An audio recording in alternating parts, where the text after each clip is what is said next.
Assalamualaikum warahmatullahi wabarakatuh. Perkenalkan, nama saya Wadar Faruk, NIM 2265010 Kedasrat. Di video saya kali ini saya akan mereview materi kedua. Oke, fase definisi tujuan untuk memahami dengan baik masalah-masalah yang dihadapi oleh user dalam memperkirakan biaya, waktu, dan penyelesaian suatu proyek. Terus ada 3 aktivitas utama pada fase definisi. Terus memahami dan menganalisis masalah-masalah dari kebutuhan user dalam membuat proyek TI. Keputusan apakah proyek dilakukan atau tidak. Jika proyek siap dilaksanakan, maka seseorang manajer proyek harus menganalisis risiko yang mungkin terjadi dan dapat mengatur proyek tersebut. Terus yang ketiga, pembuatan proposal berupa perkiraan dalam hal rancangan biaya serta waktu penyelesaian suatu proyek. Terus ada dokumen kebutuhan. Dokumen kebutuhan adalah dokumen formal yang digunakan untuk mendetailkan kebutuhan atau persyaratan khusus yang harus dipenuhi oleh suatu sistem aplikasi atau proyek. Dokumen ini umumnya mencakup kebutuhan fungsional, kebutuhan non-fungsional, batasan sistem, serta kriteria validasi dan verifikasi. Tujuannya adalah untuk memastikan bahwa semua pihak yang terlibat dalam pengembangan proyek memiliki pemahaman yang sama tentang apa yang diharapkan dari sistem atau aplikasi yang akan dikembangkan. Terus dokumen kebutuhan biasanya meliputi pendahuluan, berisi latar belakang, tujuan, dan ikut proyek, deskripsi umum, menjelaskan spesifikasi proses fungsi utama produk, kebutuhan spesifik, kebutuhan fungsional, kebutuhan non-fungsional, glosarium, kelampiran. Terus dokumen kebutuhan akhirnya menyatakan masalah-masalah yang dihadapi user dan solusi umum yang dibutuhkan. Bahasanya berorientasi pada bahasa yang digunakan oleh user sehari-hari dan jauh dari bahasa komputer. Kadangkala dokumen terdiri digunakan sebagai permohonan untuk sebuah proposal ketika user menawarkan proyeknya kepada kontraktor luar.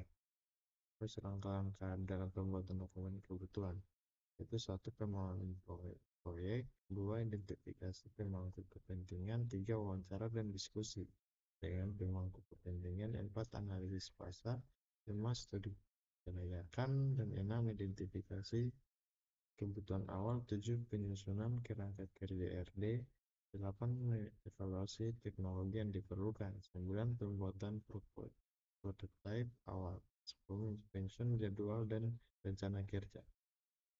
Terus untuk pembuatan sistem informasi perpustakaan universitas berikut beberapa hal yang dapat dilakukan sebelum pembuatan dokumen.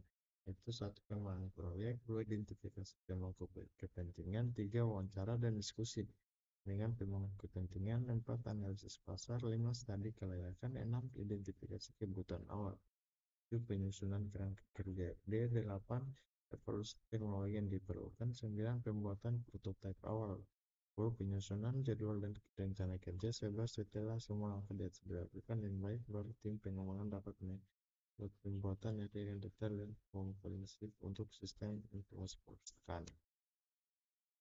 Keputusan melaksanakan atau tidak melaksanakan proyek. Dalam kebutuhan ditetapkan, langkah berikutnya adalah memutuskan apakah proyek bernilai untuk dikerjakan atau tidak. Untuk membantu membuat keputusan ini, suatu studi kelayakan dilakukan untuk menjawab pertanyaan, dapatkah sistem ini dibangun secara teknik? Sayangnya tidak, semuanya mungkin secara teknis, sehingga pertanyaan-pertanyaan untuk dijawab juga menjadi dengan biaya berapa sistem harus dibangun dan apa keuntungannya. Dalam suatu studi kelayakan, kita mempertimbangkan semua penyelesaian masalah teknik yang mungkin dan coba untuk memperkirakan biaya dari masing-masing. Penyelesaian masalah untuk suatu proyek yang berukuran besar, kita mempertimbangkan keputusan utama mengenai hardware, apa yang digunakan, dan apakah akan membuat atau membeli software.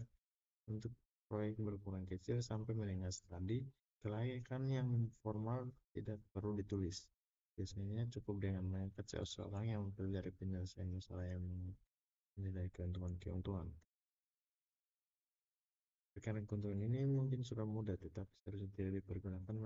Manajer proyek tidak harus menjawab apakah proyek secara teknik dapat dikerjakan, tapi menjawab pertanyaan apakah tidak dikerjakan oleh saya sekarang.